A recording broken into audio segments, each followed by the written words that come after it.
এখন যাওয়ার দরকার নেই, পরে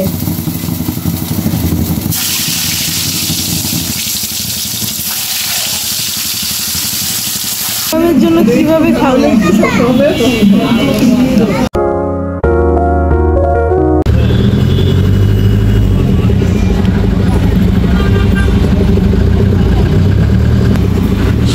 সকালে সবাই বাজার নিয়ে বসছে আর একজন একজন করে সবাই মানুষ এসে ভরে গেছে বাজার করার জন্য। এখানে প্রত্যেকদিন সকালে মানে বাজার বসে আর সবাই এসে বাজার করে। এটা একদম দুপুর পর্যন্ত আস্তে আস্তে কমে যায়, কিন্তু প্রত্যেক মর্নিংয়ে এরা বসে। এবং কি এখানে এমন কিছু নাই যেটা পাওয়া যায় না। কুয়াশা দেখতে পাচ্ছেন চারপাশ ছড়িয়ে আছে, কি কুয়াশা না! সকাল সকালে কুয়াশার মাঝখান দিয়ে আমাদের বের হয়ে যেতে হয়। গ্রামে এই কুয়াশায় কেউ ঘর থেকেও বের হয় না, আর ঢাকায় সবাই রাস্তায়, তাই না? আপনাদের সবাইকে স্বাগতম রিকর্ডেড বাই আফরোজা রান্নাঘরে। সবাইকে জুম্মা মোবারক। আর শুক্রবার মানে নানান ব্যস্ততা।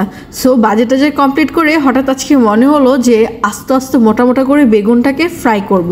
বেগুনটাকে হলুদ আর মরিচ আর লবণ দিয়ে ভালো করে গাটাকে ঘষিয়ে নিয়েছি। ঘষিয়ে নিয়ে এবার তাওয়াতে গরম করতে দিয়ে দিয়েছি। গরম তাওয়ায় বেগুন ফ্রাই। আর এটাকে বলেন তো কী ডাল বলে? আপনাদের কাছে অবশ্যই এটা জানেন কি ডাল, আমি বলতে চাই না। এই ডালটা অনেকেরই পছন্দ।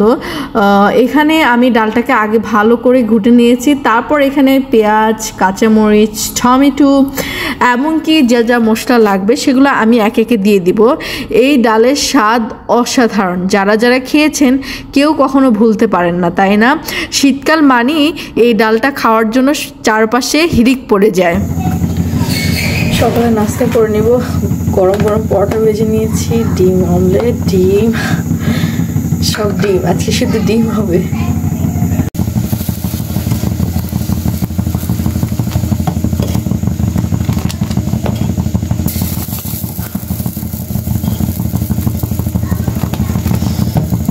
ছোটবেলা থেকে সবসময় দেখতাম মা এরকম একটা ঘুটুনি দিয়ে সবসময় এই ডালটাকে ঘুরতো।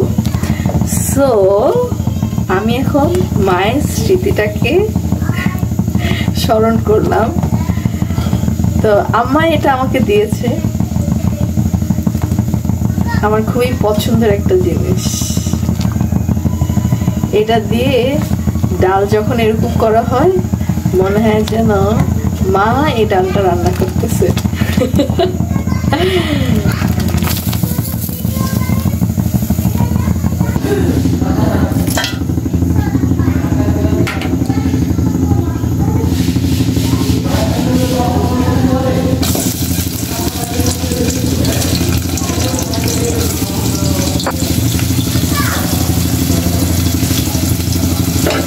হাতে যে কত কিছু রান্না করতে হয় তার দিকে তাকে করছে।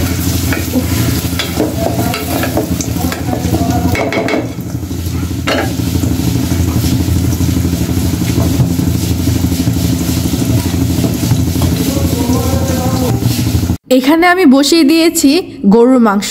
তো গরুর মাংস রান্না করতে হলে অবশ্যই বেশি করে পেঁয়াজ দিয়ে দিতে হবে, আদা রসুন যা যা লাগে এগুলো সব বেশি করে দিতে হবে। কি করব, গরুর মাংসতে তো একটু ঝাঁঝালো না হলে চলে না, তাই না? সো এখানে মশলাও আমি অ্যাড করে দিয়ে দিয়েছি। মশলা অ্যাড করে দিয়ে অ্যাজ ইউজুয়ালভাবে আমি এটাকে ভালো করে কষিয়ে নিব।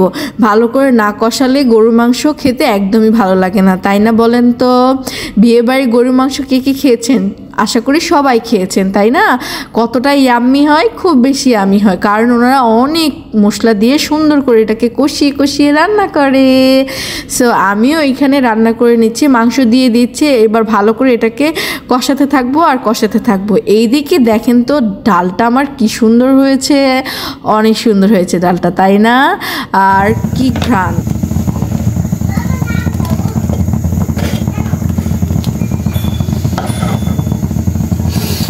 ডালে একটা ডিম দিয়ে দিব।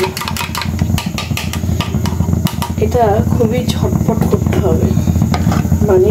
পারেন ডিম দিতে হবে আর নাড়তে হবে, ডিম দিতে হবে আর নাড়তে হবে, ডিম দিতে হবে আর নাড়তে হবে। দেখেছেন? না যদি আপনি ঝটপট করে না নাড়েন সেক্ষেত্রে ডিমটা কিন্তু এক জায়গায় রয়ে যাবে।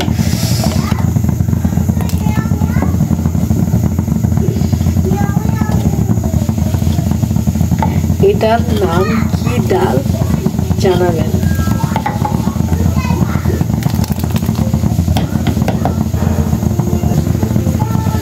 এখন একটু ধনিয়া পাতা, এটা না হলে তো ডালটা অসম্পূর্ণ।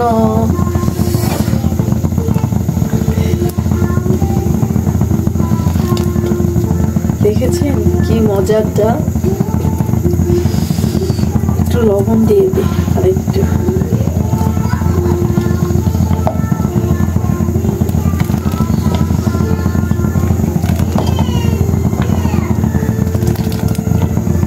কত সুন্দর না, গরম ভাতের সাথে, লাল শাকের সাথে। উফ, এই ডালটা জাস্ট ওয়াও ওয়াও।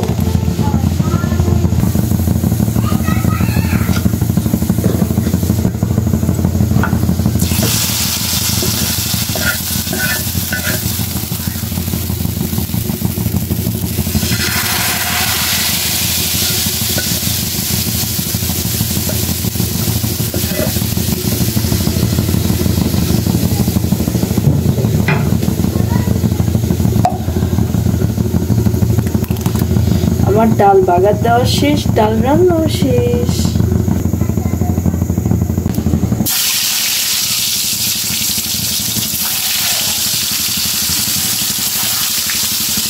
এবার প্লিজ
তো এত কিছু রান্না করতেছি আর পোলাও হবে না, তা তো একদমই হবে না। শুক্রবার মানে মেয়ের বায়না হচ্ছে পোলাও, পোলাও থাকতেই হবে। হ্যাঁ, সো কিছু করার নাই, তার জন্য এটা করতে হয় আমাকে। সব কিছু রান্না শেষে আমি পোলাওটা করে ফেলছি যাতে দুপুরে গরম গরম পোলাও খাওয়া যায়। সেটার জন্য আমি এখন পর্যাপ্ত পানি দিয়ে দিয়েছি আর একটু ওয়েট করতে থাকবো যাতে হয়ে যায়। দেখতে পাচ্ছেন ধোয়া ওটা পোলাও কত সুন্দর না, উফ কি ঘ্রাণ, চারপাশে একদম মোমো করতেছে। আর এখানে গরুর মাংস অলরেডি রান্না হয়ে গিয়েছে, আমি কিছুক্ষণ পরে গরুর মাংসটা নামিয়ে ফেলবো। তো আমার রান্না ডান, এখন আমি চটপট করে খেয়ে ফেলবো। এর মাঝে কিন্তু অনেক কাজ করে ফেলছি। তো এখানে আগে প্রথমে আমি ডিম দিয়ে বিসমিল্লাহ করে ফেললাম। কে কে আমার মতো এরকম ডিম দিয়ে খেতে পছন্দ করেন পোলাও, আমাকে অবশ্যই কমেন্ট করে জানাতে পারেন। আর নিয়ে নিলাম হচ্ছে বেগুন ভাজাটা, বিশ্বাস করবেন না প্রত্যেকটা জিনিস ইয়াম্মি আর বাঙালির বাংলা সালাদ হবে না তা কিন্তু একদমই হবে না।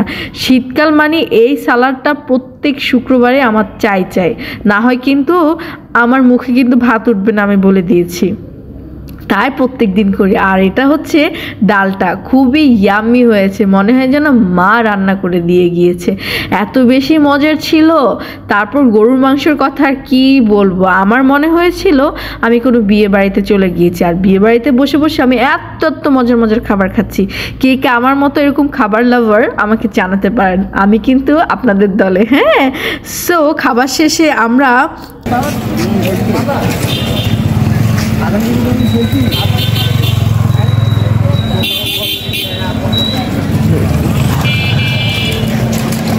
প্রত্যেক ফ্রাইডেতে আমার কোনো না কোনো কাজ থাকে, এই ফ্রাইডেতে আমার কোনো কাজ নেই, দ্যাটস আমরা বিকালে বের হয়ে গিয়েছি। আছে না, হাঁটতে হাঁটতে একটু ঘোরাফেরা করা, একটু চা খাওয়া, একটু মানে স্পাইসি কিছু খাওয়া, যা ইচ্ছে হয় রিল্যাক্সে, যে আমার কোনো আদার্স কোনো কাজ নেই, হ্যাঁ, যে এই জায়গায় যেতে হবে। সো তাই আমি বিকালে হাঁটতেছি, আর আমরা চাটা খাবো। কি কি খাবো অবশ্যই আপনারা দেখবেন, আমাদের সাথে অবশ্যই থাকলে দেখতে পারবেন। আমরা হাঁটতে হাঁটতে হাঁটতে হাঁটতে কোথায় হারিয়ে গিয়েছি, অনেক হেঁটেছি আসলে। তুমি কি কাকে দিছ? তুমি একটু খাও।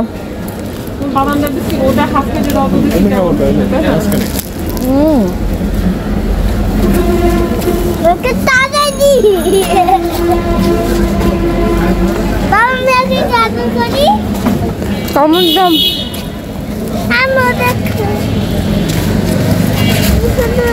হয়েছে হাত লাগে না,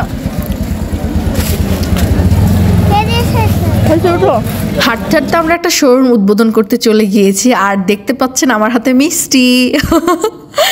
আমরা এখানে মিষ্টি খাচ্ছি আর ঘুরে ঘুরে দেখতেছি নতুন শোরুমে ওনারা কি কি উঠিয়েছেন, প্রত্যেকটা প্রাইস আমরা দেখতেছি, সব কিছুই সুন্দর ছিল। নাকি দোকানে উদ্বোধনে কেমন লাগতেছে তোমার? দেখি। হ্যাঁ তাই, চলো।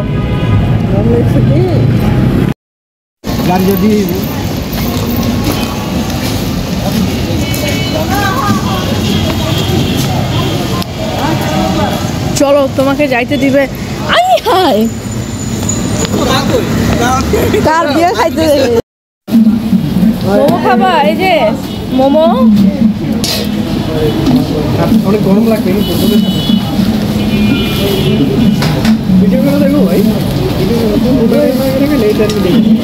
দেখি কেমন হয়। ফার্স্ট টাইম আমি মোমো খাবো ভাই, জীবনের প্রথম।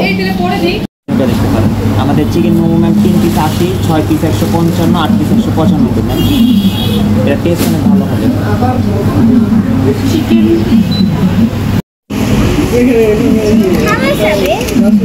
কিন্তু এটা খাওয়া যাবে গরমের জন্য কিভাবে খাওয়ালে। যাই হোক, লাস্টে মোমো দিয়ে ফিনিশিং করলাম। ফার্স্ট টাইম খেলাম, ভালো লেগেছে আমার কাছে। নট গুড ব্যাড কিছুই কমেন্ট করবো না। সো আমার পাশে থাকবেন, লাইক কমেন্ট শেয়ার করবেন, অ্যান্ড বাই বাই।